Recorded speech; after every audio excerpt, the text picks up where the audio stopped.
मे महिन्यात उन्हाळ्याची सुट्टी एन्जॉय करण्यासाठी आम्ही गावी गेलो होतो. गावच्या कडाक्याच्या उन्हात गावच्या नदीवर आंघोळ करण्यासाठी आम्ही गेलो होतो डवऱ्यावर. डवरा, हो डवरा, हे आमच्या नदीचे किंबहुना आंघोळ करण्याच्या त्या ठिकाणाचे नाव. पायाखालच्या नागमोड्या वाटा आणि सुकलेले गवत तुडवत आमची गँग एन्जॉय करत निघाली डवऱ्यावर. शहरातल्या 1000 रुपये खर्च करून मिळणाऱ्या स्विमिंग पूल्स आणि वॉटर पार्कपेक्षा जास्त आनंद आणि मजा देणारी ही ठिकाणे आपल्या गावांमध्ये कितीतरी आपल्या जवळपासच आढळतात, आणि ती सुद्धा बिलकुल फ्री. तसेच हे ठिकाण म्हणजे डवरा.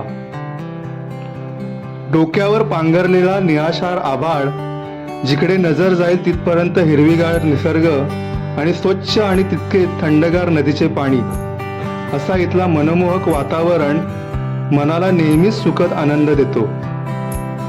रत्नागिरी जिल्ह्यातील दापोली तालुक्यामधील शिर्दे या छोट्याखानी गावाच्या नदीवर डवरा हे निसर्गरम्य ठिकाण आहे. आपल्याला हे ठिकाण आवडले तर व्हिडिओ नक्की लाईक आणि शेअर करा आणि कमेंट्स करा. धन्यवाद.